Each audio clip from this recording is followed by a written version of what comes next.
Beleza. Muito bem. Como nós estamos falando de sistema Windows, né? Nós já comentamos aqui em aulas anteriores que, em geral, você tem um hardware, né? Um equipamento, um equipamento para você trabalhar, e em cima desse hardware você instala inicialmente um sistema para gerenciar esse equipamento, que é o chamado de sistema operacional, que pode ser um sistema gratuito, como Linux, por exemplo, ou pode ser um sistema proprietário, como Windows, por exemplo. E em cima do sistema operacional você tem todos os seus aplicativos, né? Então, todas as suas aplicações em cima do sistema operacional. Então, quando você faz a aquisição de um hardware, é importante que você verifique, né, se esse hardware vem com o sistema operacional e se esse sistema operacional é um sistema operacional licenciado. Precisa vir, é importante que venha na nota fiscal a informação referente à aquisição desse sistema operacional, né, a chave para poder, né, ativar esse sistema operacional, porque o sistema operacional proprietário ele requer direitos de uso, né? Então você precisa comprar, adquirir, ou que venha junto, né, no seu computador, e isso precisa vir muito claro, inclusive na nota fiscal. E em cima do sistema operacional você faz a instalação de todas as aplicações. As aplicações vão funcionar baseado no sistema operacional. Bom, e para você verificar se a sua máquina está com o sistema operacional, você pode, aqui na barra de pesquisa, né, estou usando o Windows, você pode começar a digitar meu computador, vai aparecer o item meu computador, você vai clicar com o botão do lado direito e escolher a opção que aparece no menu, propriedades. Então, com base nessas informações, né, ele vai te dar algumas informações a respeito do seu computador, né, vai te dar informações a respeito daqueles itens, né, que nós vimos, né, os componentes do computador, os principais. Então, ele está colocando aqui, por exemplo, informações referentes ao processador, né, que tipo de processador eu estou utilizando. Aí eu tenho um Core i5, né, de 2.2 GHz. Tem quanto de memória principal instalada, memória RAM, que é a memória de acesso aleatório, eu tenho 16 GB. E o tipo de sistema operacional que está sendo utilizado. É um sistema operacional de 64 bits, né? Nós comentamos que atualmente, né, as informações a respeito dos sistemas que estão em uso são sistemas de 32 e 64 bits, né? Os mais novos só de 64 bits. Aí você ainda encontra alguma coisa legada, né? Uma coisa mais antiga, um sistema de 16 bits, 32 bits, perdão, 32 bits. E aqui dá a especificação do Windows, né, que você está utilizando, porque no meu caso aqui, né, eu estou utilizando uma versão Home, e a atualização, né, dessa versão, tá? Diz aqui quando foi instalado e dá aqui a versão de atualização. E é bastante importante que você mantenha, né, as informações de atualização do seu sistema, né? É uma coisa que você precisa sempre estar verificando, a atualização de sistemas.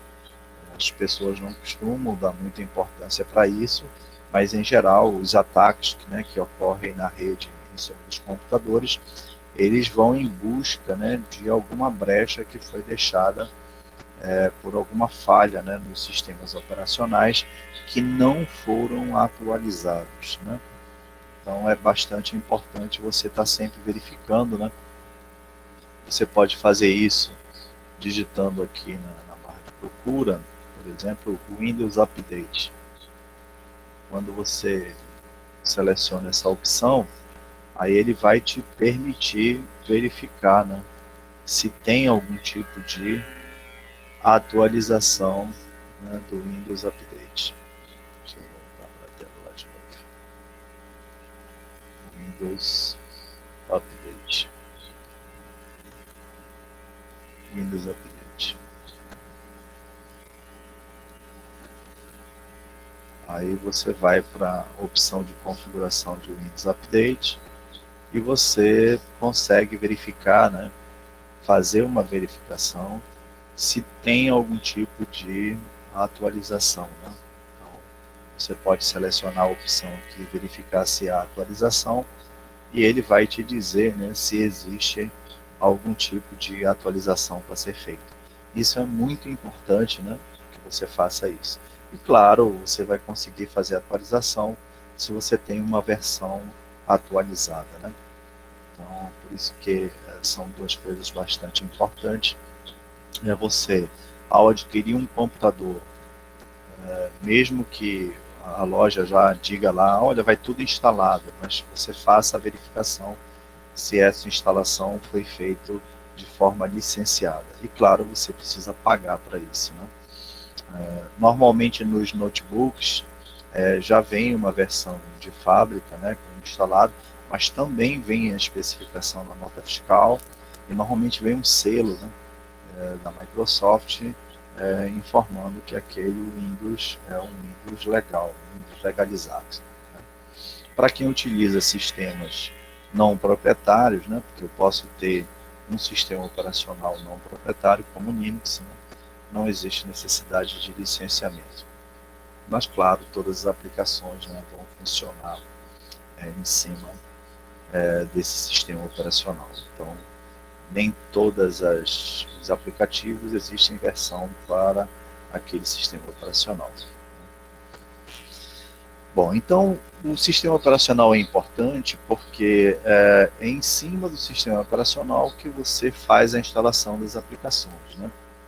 E essas aplicações podem ser várias, né? Vários tipos, né, de aplicação que você pode fazer. Uma das principais são os pacotes, né, para escritório, né, os offices da vida, né? Então, você tem versões de aplicações para escritórios, tanto para versões proprietárias quanto para versões livres, né? Então, tem, por exemplo, o Office, né, da Microsoft, que é feita para a versão proprietária do sistema operacional, né, Windows, e tem também, né, LibreOffice, por exemplo, que é uma versão para aplicações para o sistema operacional livre, né? Inclusive para o Windows, né, você tem o LibreOffice que você pode utilizar, né, mas embora ele esteja lá de forma gratuita e é um sistema assim bastante robusto, né, dá para você fazer muita coisa, a gente não vê muito, né, as pessoas utilizando, né, esses pacotes de escritório que não deixam nada a desejar de um Word, Excel, PowerPoint, tá? Mas é muito questão de cultura, né? Quando você se acostuma, nós temos uma tendência, né? Quando você se acostuma com um determinado sistema, como você já tem familiaridade, né, com aquele sistema, em geral você não quer mudar, né? É muito comum isso, por exemplo, quando você compra um celular de um determinado fabricante. Esse equipamento, né, esse dispositivo, um smartphone, por exemplo, vem com um sistema operacional, aí normalmente vem com um sistema operacional Android. Como o sistema operacional Android é um sistema livre, a interface para o usuário daquele sistema, ele pode ser construído de acordo com cada fabricante. Então, embora, por exemplo, a Motorola e Samsung ofereçam um sistema operacional Android para aqueles dispositivos de hardware, né, para aqueles smartphones, mas a interface, né, para o usuário é uma interface diferente. E é muito comum, né, quando a gente se acostuma com uma interface, né, a gente não querer mudar, né, porque já está habituado, né, a onde encontrar as coisas naquele ambiente. Então nós temos uma tendência, né, a permanecer, por exemplo, quando vai trocar o celular, de permanecer com um sistema. Se tinha Samsung, querer trocar para um outro Samsung, se tinha um Motorola, trocar para outro Motorola, né? É muito comum essa situação, principalmente em razão da familiaridade que você já tem com aquele sistema, já sabe como é que funciona. Quem trabalha com iPhone, por exemplo, quem costuma usar iPhone, não quer saber de outra coisa, porque está acostumada, né, com aquele ambiente, né? Então é muito comum isso acontecer. Mas é sempre importante você verificar a questão do licenciamento. Isso serve também para hardware da Apple, né? Que coloca o sistema operacional iOS e, e as aplicações específicas, né, para aquele sistema operacional, que não são os mesmos, né? São versões específicas para aquele hardware, para aquele sistema operacional. Tudo bem até aqui? Sim, professor. Eu tenho uma pergunta para o senhor. Tem uma pergunta? Eu queria saber se tem algum problema a gente remover uma atualização do Windows do notebook ou computador. Se vai danificar a máquina de alguma forma. Bom, com relação específica aí à questão de atualização, é sempre bom você manter a atualização a última possível, né? Para que você tenha o seu equipamento protegido. Mas ocorre o seguinte, em algumas situações específicas, eu vou dar como exemplo a que ocorreu agora em julho, houve a detecção de uma falha nos sistemas da Microsoft, né, no Windows, relacionado ao que a gente chama de spooler de impressão. Toda vez que você vai imprimir, a informação é enviada para uma área, né, do sistema operacional antes de ser encaminhado para a impressora. Então, esse problema relacionado a essa vulnerabilidade que permitia, né, que as pessoas pudessem fazer acesso remoto a seu computador, baseado nessa vulnerabilidade que foi identificada pela Microsoft, a Microsoft ela lançou uma atualização assim nas carreiras, né? Porque precisava urgentemente pelo menos dar uma resposta, né, para o mercado. Porque toda vez que acontece uma falha desse tipo, em geral as ações da empresa, né, caem no mundo, né? Porque é uma falha relativamente grave. Só que como foi feito muito às pressas, a primeira versão de atualização ela não deu muito certo, ela bloqueou alguns serviços que já vinham sendo utilizados que não deveriam ser bloqueados. Então, em algumas situações bem específicas, né, às vezes acontece a necessidade de você desinstalar uma atualização que foi feita por algum tipo de problema. Alguma coisa deixou de funcionar baseado naquela atualização que foi feita.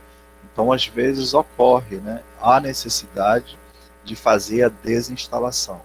Mas aí, normalmente, com o tempo, ela corrige, né, a Microsoft principalmente, ela costuma corrigir colocando uma versão que te dá uma maior segurança. Então é sempre importante você manter a última atualização, né? Inclusive nos smartphones, né? A todo momento aí tá vindo, né, a atualização para você fazer no seu smartphone. Convém, né, que você faça a atualização, mas pode ocorrer a necessidade de fazer a desinstalação. Quando você desinstala uma atualização, e assim, só porque quis, né, não tem um motivo específico, não seria uma situação dessa como estou colocando, você está colocando o seu equipamento em risco, né, porque, em geral, as atualizações são colocadas quando é descoberta alguma vulnerabilidade, né, que o seu equipamento está sofrendo em razão de alguma falha, né, na construção de um software. Seria mais ou menos isso a pergunta? Respondi a pergunta? Sim, professor, porque eu fui atualizar o notebook, daí começou a dar um problema de tela preta toda vez que eu apertava para desbloquear. Aí já tá com esse problema há um tempinho, eu tô começando a me irritar, então eu tava pensando em desinstalar essa atualização e Certo. esperar um tempinho depois de baixar ela de novo, né? Certo. Às vezes acontece isso mesmo, né? Não é muito comum, por exemplo, acontecer com Microsoft e tal, mas acontece, né? É possível acontecer como aconteceu, como eu falei para vocês, que Então ela só teve que porque acontece. Beleza? Muito bem. Então, o Professor, sistema operacional, pois não? é possível que um sistema operacional funcione junto com outros? É possível instalar o Linux e continuar com o meu Microsoft? Só um pouquinho. Você pode só repetir, por favor? É possível que dois sistemas operacionais consigam ficar dentro da mesma máquina? Digamos que eu tenha um normal e queira colocar o Linux. Eu conseguiria ter acesso aos dois? Tranquilo. Bom, existem duas situações diferentes para esse caso, tá? Então eu vou colocar aqui para poder representar.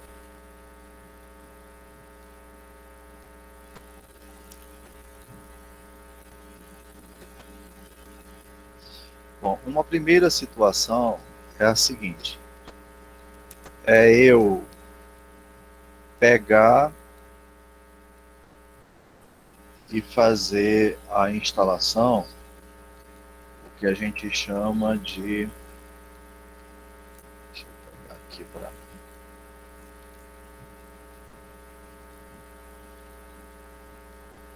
Dual Boot. Uma primeira situação aqui que seria Dual Boot.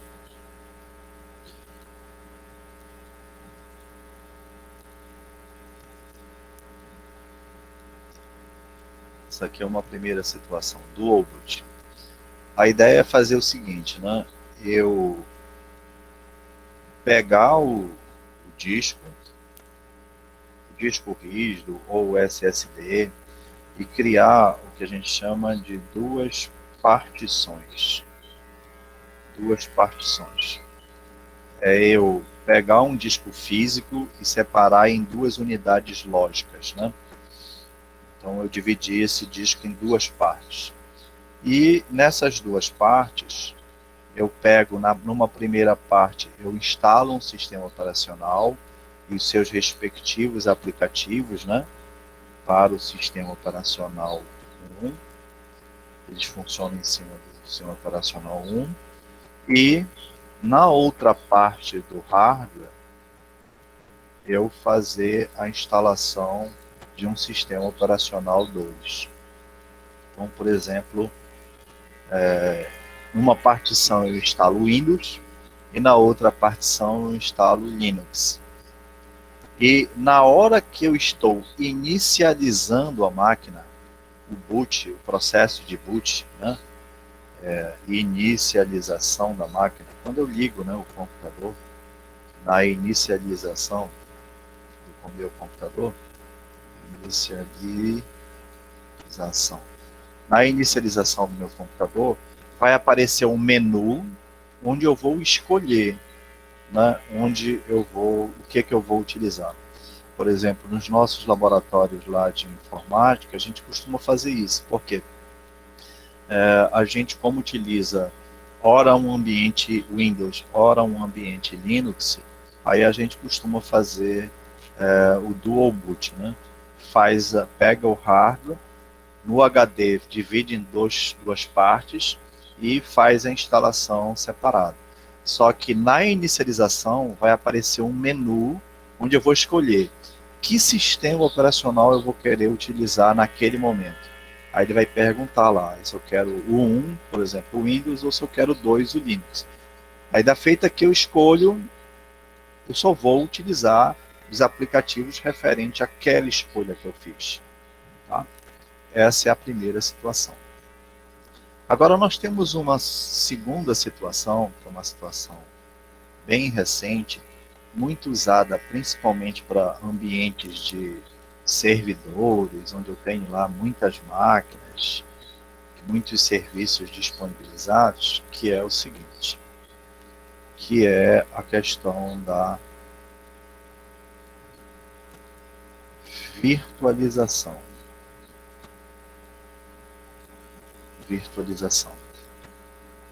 Então eu tenho um hardware, um equipamento que tem uma placa-mãe, processador, memória, disco, tem uma série de coisas lá, e eu coloco logo acima dessa máquina um software, um programa de computador que a gente chama de hipervisor.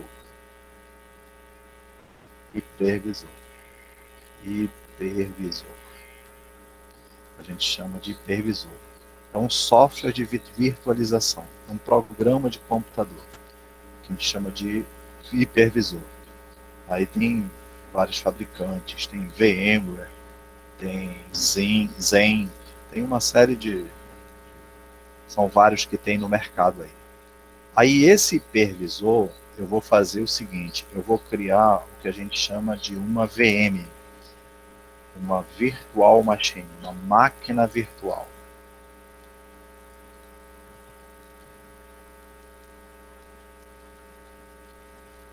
Vou criar uma VM. Deixa eu ver só se eu ajeito aqui o parágrafo.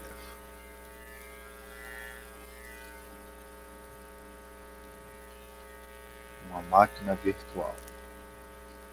Então eu vou criar aqui uma máquina virtual. Que eu posso, né, na verdade, criar várias máquinas virtuais. Vou colocar aqui Virtual Machine 1. Vou criar uma máquina virtual. Em cima dessa máquina virtual, aí eu vou fazer a instalação do sistema operacional 1. E em cima desse sistema operacional, os aplicativos referentes a esse sistema operacional. Então eu posso, com base no meu hardware que eu tenho aqui embaixo, eu criar várias máquinas virtuais. Vou colocar só duas aqui, mas dependendo do hardware, né, eu posso ter várias máquinas virtuais. Essa situação aqui a gente se encontra muito em servidores de empresas, né? Se compra um hardware muito potente, muito poderoso, se compra o hipervisor. Com base no hipervisor, eu crio as máquinas virtuais, aqui como se fosse um computador real, mas na verdade é só virtual, que seria o 2. Né? E em cima desse servidor, eu faço a instalação do sistema operacional. E em cima desse sistema operacional, eu faço a utilização dos aplicativos para aquele sistema. E assim eu posso, né, criar várias máquinas virtuais, tudo vai depender do meu hardware. Aí agora, para nós usuários, nós enxergamos como se fosse uma máquina diferente. Então, uma máquina que efetivamente existisse, né? Uma máquina física. Para o usuário enxerga como se existisse uma máquina física. Mas não existe uma máquina física, existe só uma máquina virtual. Então, é uma segunda possibilidade para me instalar em uma máquina, né, vários sistemas operacionais diferentes. E ainda tem uma terceira, né, que também ainda é utilizada. Já é uma solução mais caseira, né? Uma solução mais caseira. A gente vê muito isso, o pessoal que trabalha aí com computação, eu tenho um hardware, instalo um sistema operacional, proprietário ou livre, e aqui em cima eu faço a instalação de um hipervisor. ou seja, de um software de virtualização. E em cima desse hipervisor, eu faço a instalação de um sistema operacional e as suas aplicações. Opa. Aí eu faço a instalação de um sistema operacional e as aplicações. Então, vai ter hora que eu vou, como usuário, usar o Windows aqui normalmente, e vai ter hora que eu posso abrir o hipervisor, VMware ou qualquer outro hipervisor que eu instalei na minha máquina, que vai ter um outro sistema operacional instalado, e eu posso usar, né, numa janela uma aplicação para aquele sistema operacional. Então, respondendo a pergunta, sim, né, existe a possibilidade de instalar mais de um sistema operacional, mas tem várias formas de eu fazer isso, né? Aí eu posso usar a questão do Dual Boot, a questão de utilizar um hipervisor e criar máquinas virtuais com sistemas operacionais diferentes, e uma terceira solução, mais caseira, de instalar, né, um hipervisor, e eu posso usar ora o Windows, ora essa máquina aqui colocada. Eu tinha instalado aqui, não sei, eu acho que eu desinstalei, que eu acho que eu tinha um, deixa eu só confirmar aqui para ver se eu ainda tenho, mas eu acho que eu desinstalei. Vamos para...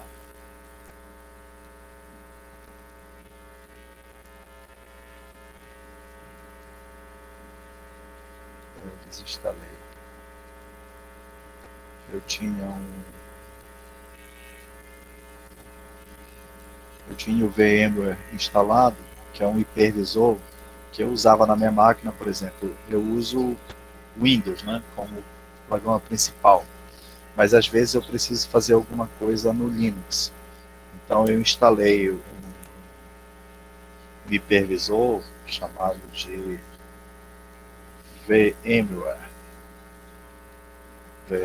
Player. VMware Player, que é um hipervisor,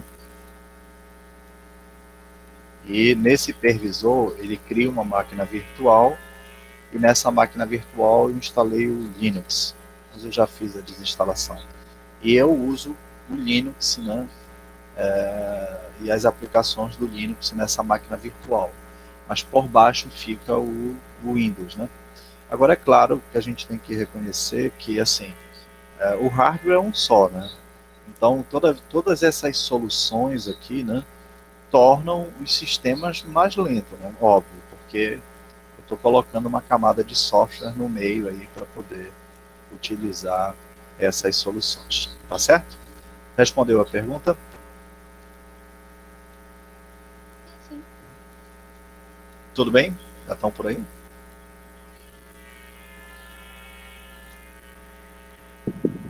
Sim, professor, respondeu a pergunta. Beleza? Bom, então vamos lá. Bom, uma das coisas que a gente costuma fazer, que é muito comum, né, quando a gente está utilizando o sistema operacional, é fazer a utilização, né, do sistema, criando pastas para que você possa armazenar as suas informações, né? Em geral, toda vez que se instala, por exemplo, a gente vai usar como base aqui o Windows. Quando você utiliza o Windows, ele cria, né, para você uma série de pastas e armazena uma série de arquivos. As pastas no Windows, então eu tenho aqui, toda vez que a gente usa o Windows, ele cria pastas e arquivos. Então, o processo de instalação ele vai organizar tudo em pastas e arquivos. Então, ele organiza, né? Normalmente, né, a unidade que ele utiliza é a unidade C, que representa o disco rígido. Aí a gente já viu que já pode verificar as características dessa unidade C, né? Clicou com o botão do lado direito, clicou em propriedades, você observa o tamanho que tem dessa unidade, né? Aqui especificamente, né? Lembro que não dá exato, né, o valor, mas é um disco de 1 tera, né? É um HD de 1 tera. E eu estou utilizando aqui 328 gigas e ainda tem livre, né, para mim 590 gigas, né, que é onde está armazenado o Windows. Então eu tenho possibilidade de ver. Tem outras unidades aqui, mas são unidades externas, né? Por exemplo, eu tenho um HD externo aqui. Nesse HD externo, ele apresenta também a capacidade, é um HD de 4 teras, e ele vai te dar informação a respeito do que está sendo utilizado nesse HD. Mas o mais importante, com certeza, é a unidade C. Normalmente é onde fica armazenado o sistema operacional. Quando foi feita a instalação, foi instalado, né, nessa unidade, e ele vai organizar em pastas, né, e dentro das pastas, pegar aqui usuários, pegar esse usuário, ele vai mostrar para você lá em documentos os arquivos, né, uma série de arquivos. Aí em geral você consegue perceber pelo próprio ícone, né, pela própria imagem que aparece para você, né. As pastas sempre são essas caixinhas amarelas, como padrão, né? E arquivos normalmente vai depender de onde foi efetivamente, né, criado aquele arquivo.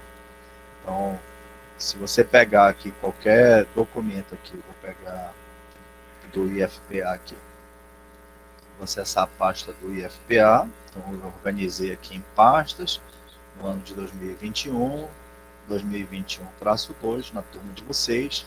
Aí aqui dentro desta pasta, deixa eu voltar aqui um item, criei uma pasta chamada C3582TA, e dentro dessa pasta eu estou armazenando alguns arquivos. Veja que não aparece, né, mais caixas amarelas, só aparecem arquivos. E os ícones que aparecem nesses arquivos são ícones relacionados a qual aplicação que foi criado aquele arquivo. Por isso que os ícones aparecem diferentes, né? Os ícones aparecem diferentes. Aqui na parte relacionada a tipo, né, observem que ele já aparece para você, né, as informações, né? Então, este arquivo aqui, ó, é uma apresentação do Office PowerPoint. Então, eu utilizei o PowerPoint para poder criar esse arquivo. O que define o ícone que vai ser exibido aqui é um item que a gente chama lá em arquivo, de arquivo, relacionado à extensão. Todo arquivo tem um nome, um ponto e uma extensão. Tá? Este nome de arquivo, já houve bastante restrição, né, com relação a esse nome. Hoje já é bem mais flexível. Nós tínhamos restrições antigamente de ter no máximo 8 caracteres. Você imagina muitos arquivos onde você no máximo só pode colocar 8 caracteres. Hoje o nome já pode ter até 256 caracteres, né? A extensão, normalmente, né, quem coloca é o próprio programa que você está trabalhando. Por exemplo, digamos que eu esteja aqui fazendo alguma coisa usando o bloco de notas, tá? Eu fui aqui na barra do Windows, acessórios do Windows, e fui no bloco de notas. O bloco de notas é um editor de texto do Windows que não me permite formatação. Ele simplesmente recebe um texto, sem formatação nenhuma. Não dá para colocar negrito, sublinhado, aquelas formatações que a gente usa nos aplicativos, né, que a gente costuma trabalhar texto. Ele não oferece nenhum tipo de formatação. Ele é muito utilizado, né, para algumas situações bem específicas, né? E quando a gente quer colocar alguma coisa bem rápida, né, escrever alguma nota, né? Aí eu vou colocar aqui teste de nome, vou colocar um conteúdo, tá? Coloquei um conteúdo, escrevi alguma coisa, aí observem que aparece, né, na barra lá em cima de título, que é no bloco de notas, ainda não tem um nome, né? Tá sem título, ainda não tem um nome, então tudo que eu estou fazendo aqui está ocorrendo na memória principal, mas eu vou precisar salvar esse arquivo. Aí eu vou lá na opção arquivo, Aí a primeira vez, tanto a opção salvar quanto a opção salvar como faz a mesma coisa, né? Porque a primeira vez, eu não salvei nenhuma vez, então essas duas opções, né, vão acontecer iguais, né? Então vou escolher a opção salvar. Aqui do lado aparece que eu poderia utilizar uma combinação de tecla, né, do teclado. Então, sem entrar aqui, se eu digitar lá, a opção é Ctrl S, né? Aí vai exibir a opção salvar para mim. Ok? Então, é o mesmo que clicar em salvar ou salvar como, né? Ele vai exibir essa janela. Nessa janela, é uma janela bastante importante para a gente que está trabalhando aí com o sistema, porque você precisa dizer, primeiro, onde você vai salvar esse arquivo. Em qual parte do computador? Vai ser na unidade C? Vai ser na unidade externa? Vai ser no pendrive? Onde você vai salvar no seu computador? Então é bastante importante, né? Primeiro definir a unidade. Então, quando você abrir essa opção aqui, ó, ele vai te mostrar, né, as opções que você tem, né, para onde salvar, né? Onde é que eu vou salvar? Aí eu posso subir de nível, né? Ir para níveis mais acima, né? Para poder chegar até, ó, este computador. Cheguei neste computador, eu posso, né, escolher quais unidades que eu quero colocar no disco. Então você vai definir em qual pasta você vai querer armazenar. Aí você pode procurar por aqui, né? Unidade C, ou já ir direto, né? Vou lá nos meus documentos, né? Digamos que eu queira salvar lá naquela pasta onde estão os arquivos da turma. Aí eu sei que está na unidade G, na pasta Ricardo Externo, na pasta IFPA, na pasta 2021, na pasta 2021-2 e na pasta C35. Pronto, já defini a primeira parte. Em qual pasta e em qual unidade e qual pasta vai estar armazenado aquele arquivo. Essa foi a primeira informação. Bastante importante. A segunda informação, o nome do arquivo. Nome do arquivo. Observem que ele sugere já aqui alguma coisa, né? Ele colocou lá um asterisco, .txt. O .txt se refere àquela parte da extensão que nós falamos. Lembram lá?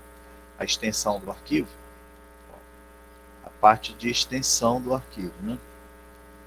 Então, o .txt se refere à parte da extensão do arquivo, né? E essa extensão eu defino aqui, ó. Aí, como eu estou utilizando o bloco de notas, ele só oferece para você .txt, né? Ou a opção todos os arquivos. Eu escolho a extensão que vou colocar. Então, dependendo do programa que você está utilizando, ele já vai oferecer alguma coisa para você aqui, tá? A gente vai ver um mesmo exemplo usando o Word, a gente vai verificar que ele oferece muito mais tipos, né, diferentes para a gente. E aqui, um nome. Que nome eu vou dar para esse arquivo que vai ficar armazenado nesta pasta e com esta extensão? Aí esse nome também, né, você vai definir. O usuário tem possibilidade de definir. Aí, claro, eu aconselho você colocar alguma coisa que seja significativo de acordo com o conteúdo do arquivo. Eu estou fazendo um trabalho de uma determinada disciplina.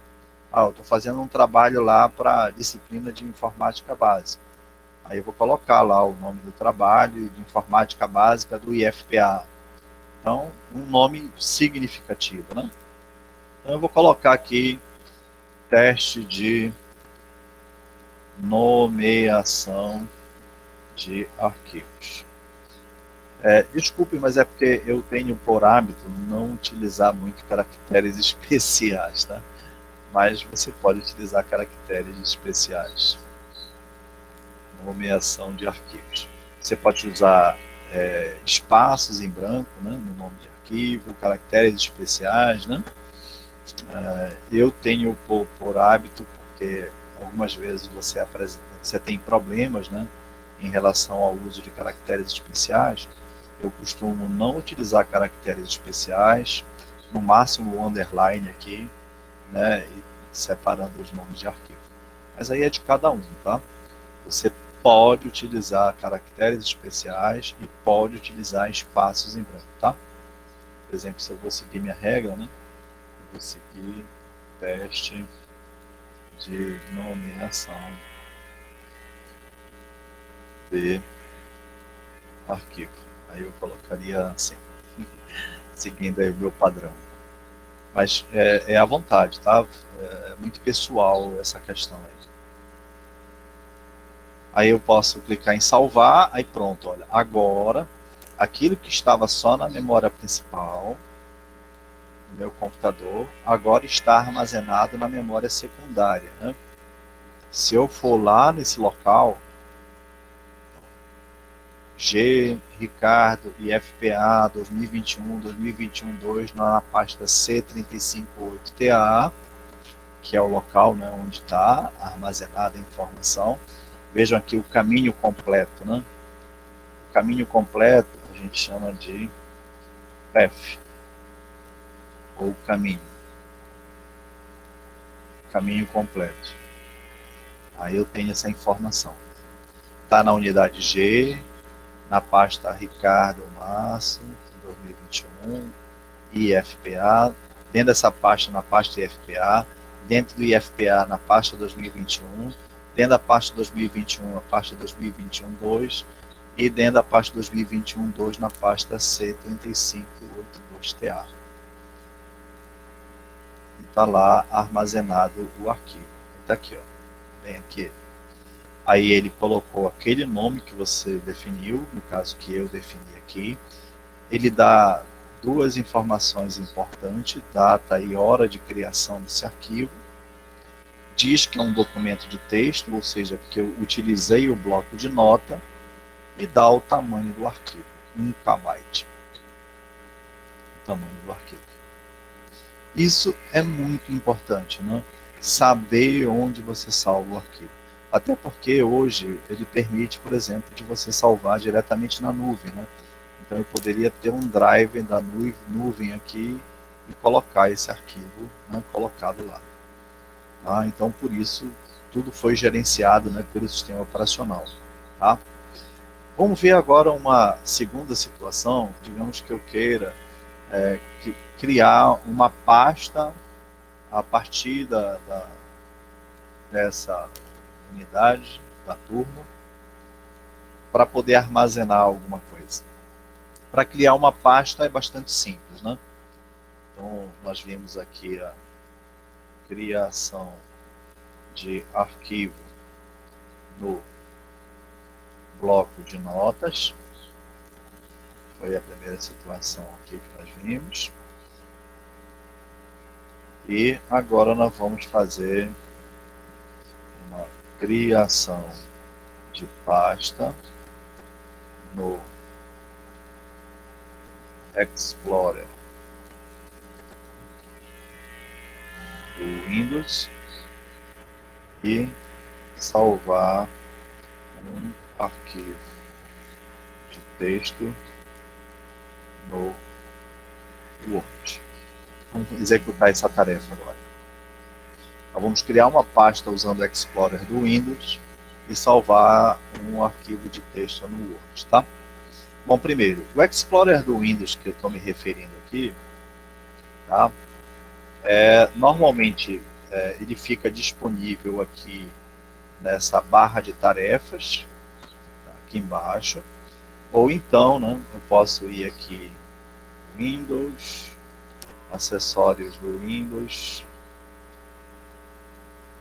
aí ele vai colocar para mim o Explorer. Deixa eu ver onde é que ele está aqui.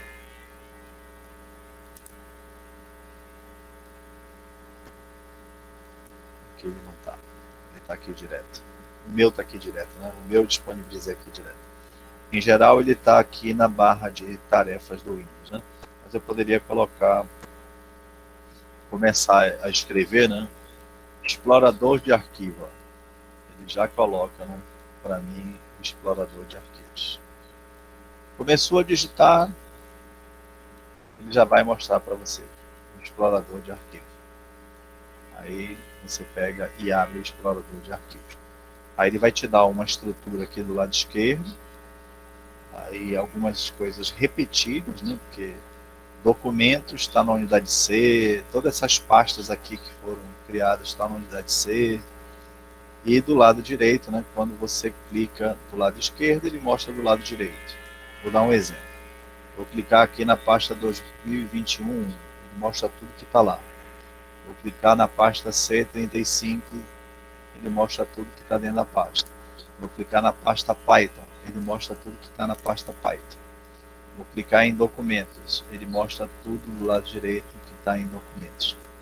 Tá? Então é só uma estrutura, né, de organização. O que eu quero fazer? Lá na pasta da turma, aí onde é que está a pasta da turma? Está no G, clicar externo, eu vou dando clique duplo, né? IFPA 2021, 2021-2, C3282, cheguei na pasta da turma, vou clicar com o botão do lado direito e ele vai me mostrar um menu. Nesse menu, com algumas opções aqui, eu vou para o item novo e escolho a opção pasta.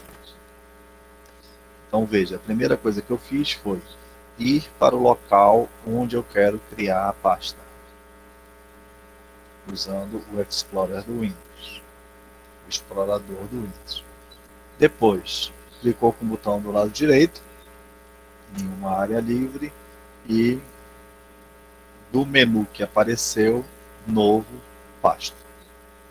Quando eu clico em novo pasta, ele já exibe para mim, né, um nome provisório, né? No momento que eu começar a digitar, ele vai substituir o nome que está lá, né? Então, digamos que eu vou colocar uma pasta chamada Documentos da turma.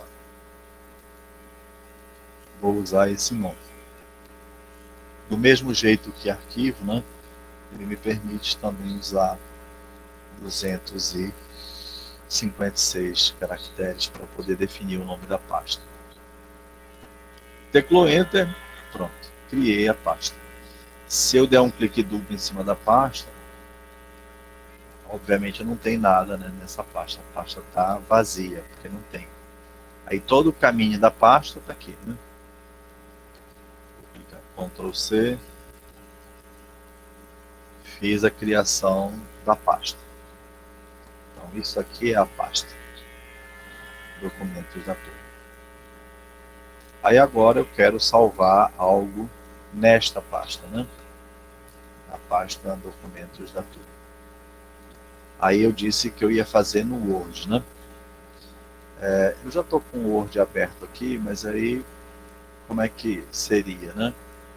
Eu vou aqui para a área de trabalho do Windows, onde eu já disponibilizei aqui, ó, o Word, né? Mas eu posso também, né, iniciar o Word procurando lá onde está o Office.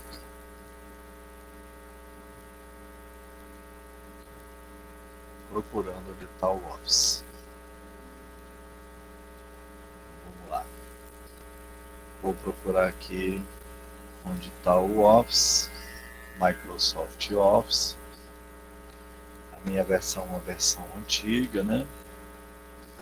Mas ela é oficial, né? Licenciada. Abrir o Word.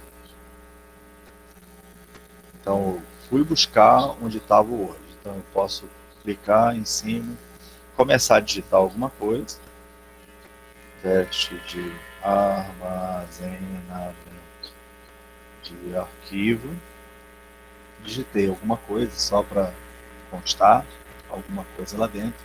Vejo que aqui na barra de título, né, aparece o programa que eu estou utilizando e aparece documento 2, né, que ele sugere como primeiro nome.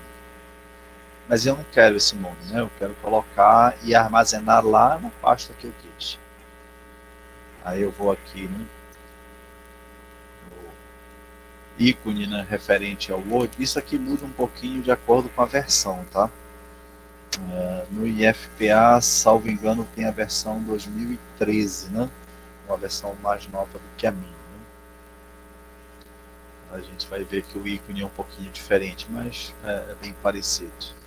Aí, como é a primeira vez que eu estou salvando, tanto salvar quanto salvar como faz a mesma coisa, né? Eu vou clicar salvar, aí ele vai exibir, né?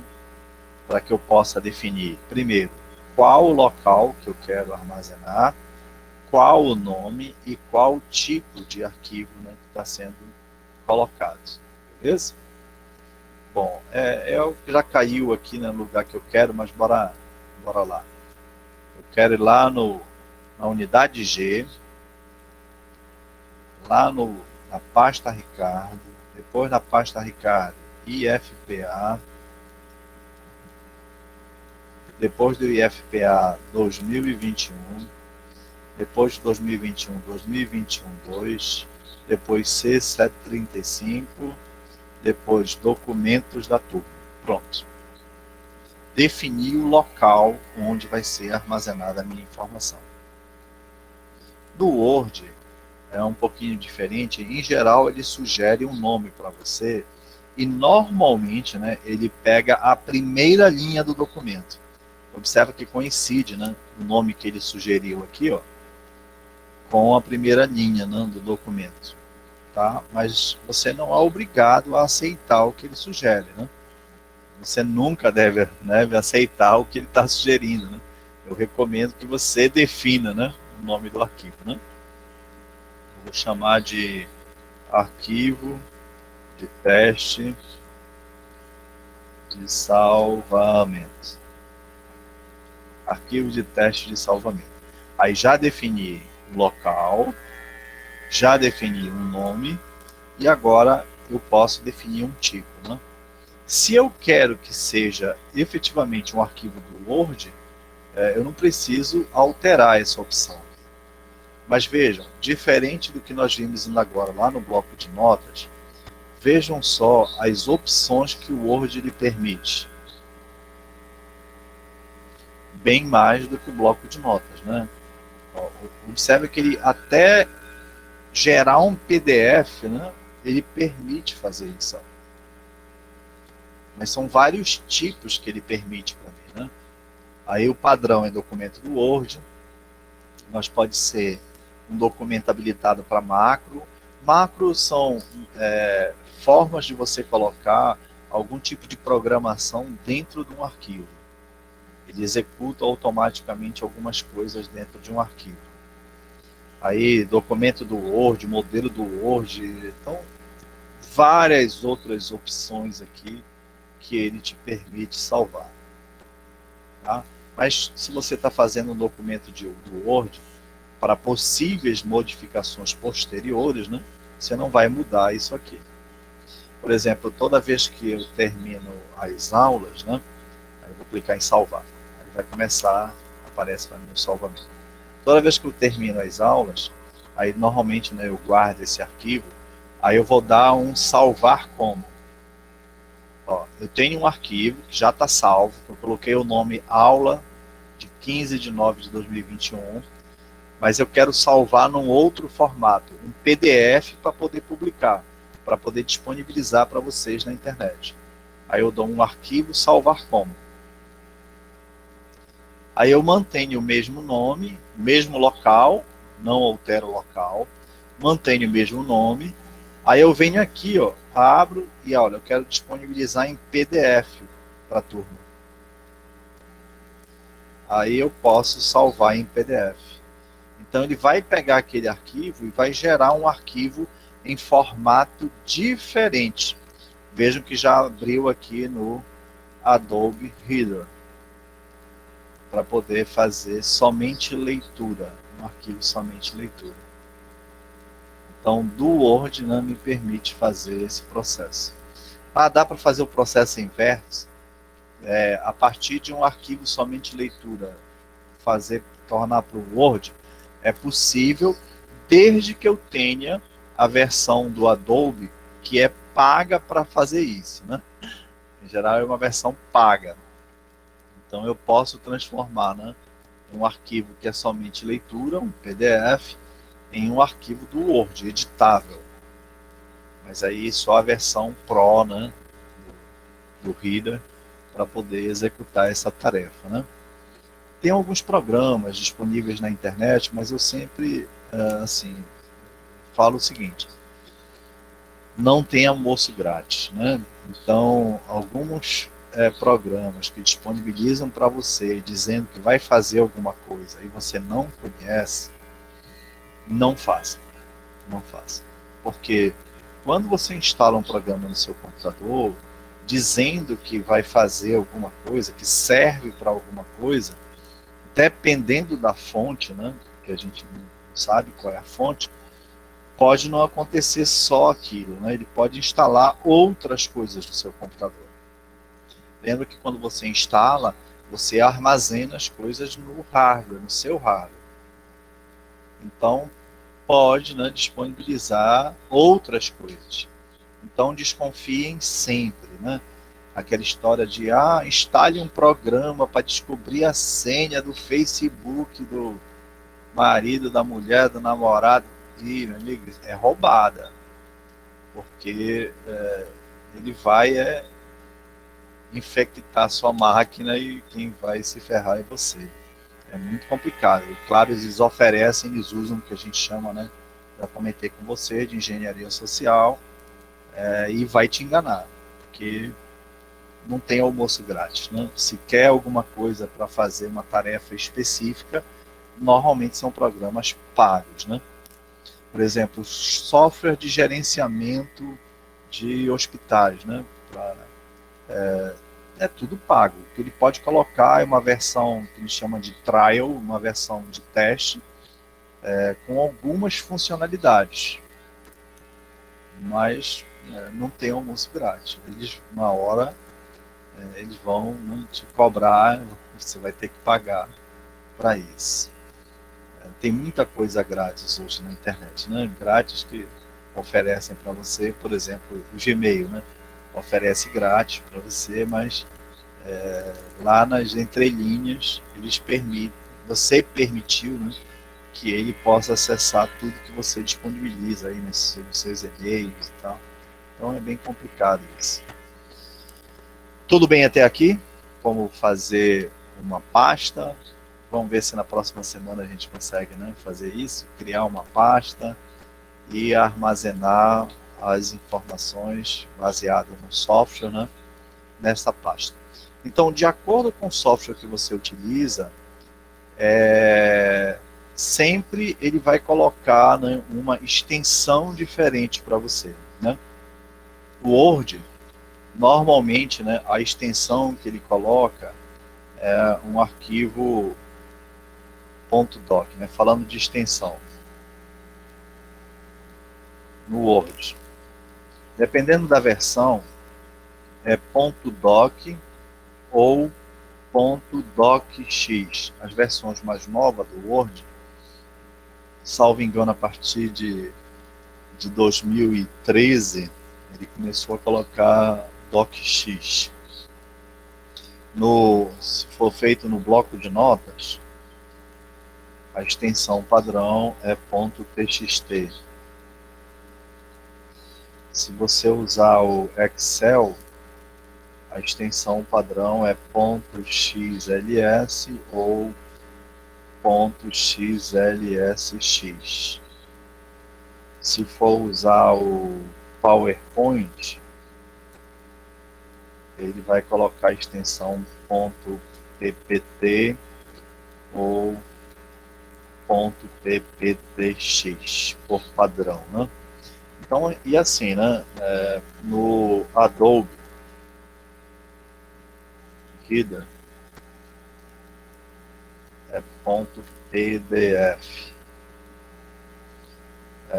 Normalmente arquivos de imagens, né? Por exemplo, se eu usar o Paint, por exemplo, do Windows, arquivos de imagem .png ou .jpg de imagens. Então, aí varia aí para cada um, né? Então, por exemplo, vou pegar aqui no acessórios, o PowerPoint, o Paint, né? Colocar alguma coisa aqui.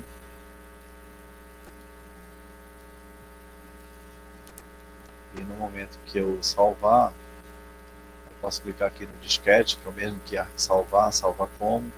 Aí ele vai me perguntar onde eu quero salvar, né? Aí eu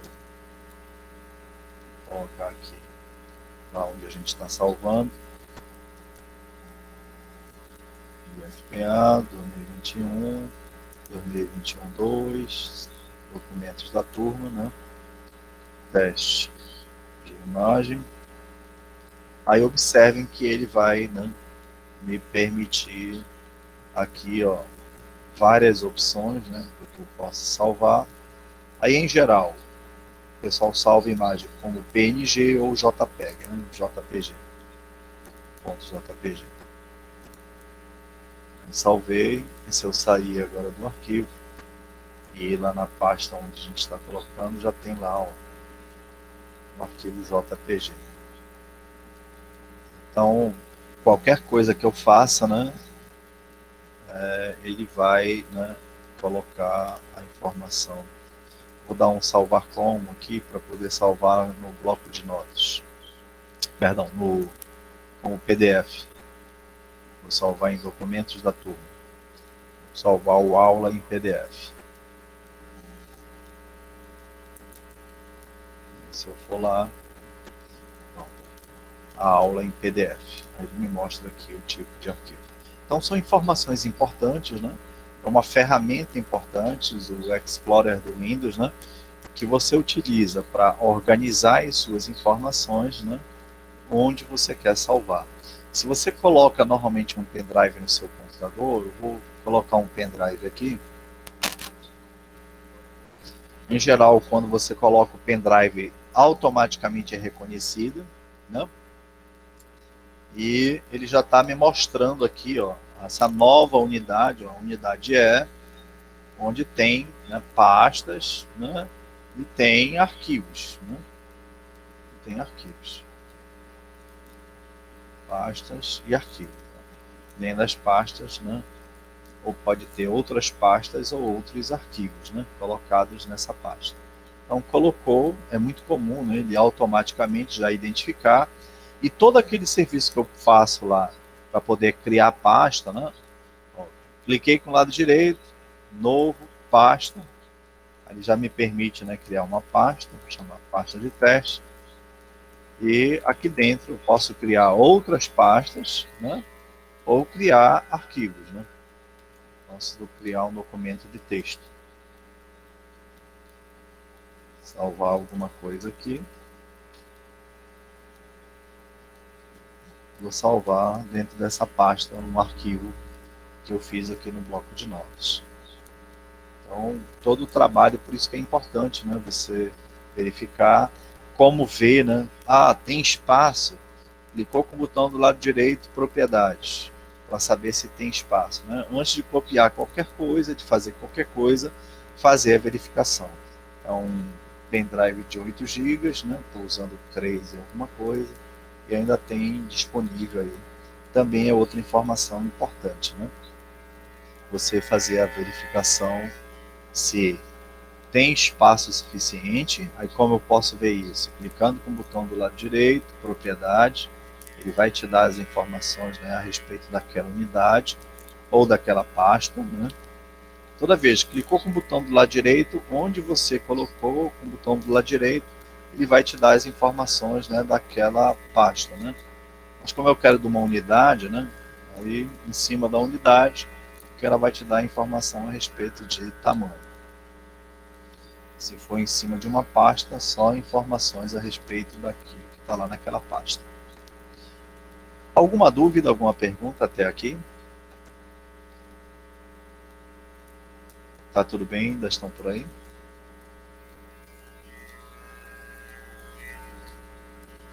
Sim, não, talvez. Sim, professor. Beleza. Tranquilo. Obrigado. Muito bem. Aí, para remover, para retirar alguma coisa, né? É bastante simples, né? Clicou em cima, apertou na tecla Delete, ou clicou com o botão do lado direito e escolheu a opção Excluir. Tá? Então, clicou na opção Excluir e vai perguntar, né, para você se você quer excluir permanentemente. Aí você diz, né? O Windows, ele permite, vou dizer que sim aqui, né? O Windows, quando você faz esse tipo de exclusão, ele permite que você, através da lixeira, vou procurar aqui a lixeira, que é um aplicativo, né, do Windows, vou clicar com duplo aqui, que ele mostra as informações referente àquilo que você apagou, né? Mas nem tudo que você apaga, ele leva para a lixeira. Veja que eu apaguei aqui uma pasta da unidade e na lixeira ele não exibiu, né, essa informação lá, né? Quando eu fui para a lixeira, ele não mostrou, né, aquela informação que foi deletada, né?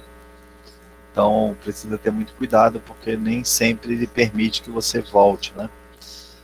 Mas qualquer problema que aconteça, eu aconselho sempre, volte, né? Aconteceu alguma coisa que não era o que eu queria, volte. Então tem sempre a opção, uma combinação de tecla, Ctrl Z. Uma combinação de tecla Ctrl Z. A tecla voltar ou desfazer. Desfazer. A tecla Ctrl mais a tecla Z, né? Então, eu não tenho certeza daquilo que efetivamente aconteceu. Antes de tentar consertar, né? Ctrl Z. Né? Deixa eu criar aqui uma. Vou criar aqui uma pasta. Uma pasta teste. Aqui está no meu computador, né? Na pasta documentos. Vou criar um arquivo de texto, também chamado de teste. Vou colocar alguma coisa lá. Vou salvar. Vou criar um arquivo aqui usando o PowerPoint. Vou chamar de teste. Um arquivo no PowerPoint. Vai carregar o PowerPoint. Estou criando aqui uma apresentação no PowerPoint. Vou salvar. Está aqui minha apresentação de teste. Vou testar aqui minha apresentação no PowerPoint. Vou fechar. Então criei, né, esses dois arquivos e essa pasta. Então nessa pasta, né, a pasta teste, está na pasta documentos 2021, pasta teste. A informação está lá. Aí agora, se eu deletar aqui, ó, vou clicar na testa delete, ele deletou a informação.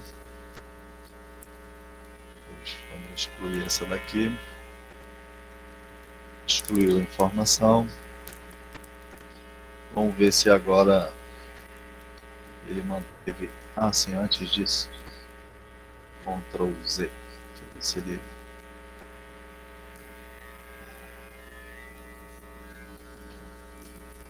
Ctrl Z, Ctrl Z. Eu desfiz, né, aquilo que eu havia feito, né? Então, aconteceu algo de errado, antes de tentar consertar, né, desfaça. Puxa, não era isso que eu queria. Ctrl Z. Ctrl Z.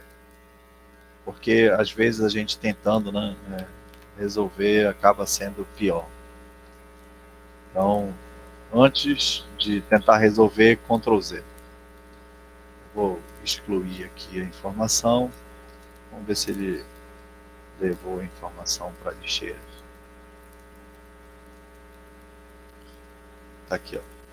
os dois arquivos. Aí vejo que na unidade, né, onde foi armazenado, porque eu tentei armazenei lá na pasta documentos do meu computador, não foi, né, no pendrive, não foi, né, numa unidade externa. Ele permite, né, que você possa recuperar a informação que foi deletada.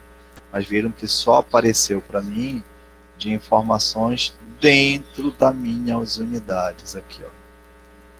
Lá no pendrive, né, aquilo que eu apaguei lá não vingou. Aí ele permite, né, clicando com o botão do lado direito, eu restaurar o arquivo. Então eu tenho, né, ainda uma possibilidade de restaurar o arquivo. Professor, boa tarde. Boa tarde. Tá muita chuva aqui, muitos raios, professor. Muito trovão, vou ter que sair, vou ter que desligar o telefone, tá? Não, tudo bem, tranquilo. A gente já está Tá, terminando, a gente não vai demorar e vai ficar gravado lá, tá? Tá bom, professor, muito obrigada. Tchau. Beleza, até mais. Não esqueça de deixar o nome logo aí, deixa eu logo habilitar aqui para o pessoal começar a colocar os nomes.